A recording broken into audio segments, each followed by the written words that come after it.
Вам перешла дорогу женщина, которая смотрела в ваши глаза. И она забрала вашу энергетику. Я вам скажу, кто. Это родственница человека, с которым вы работаете.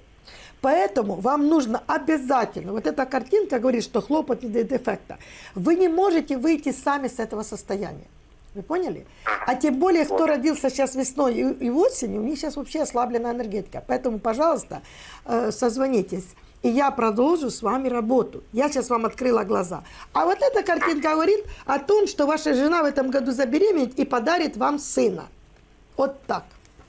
Даже так. Да.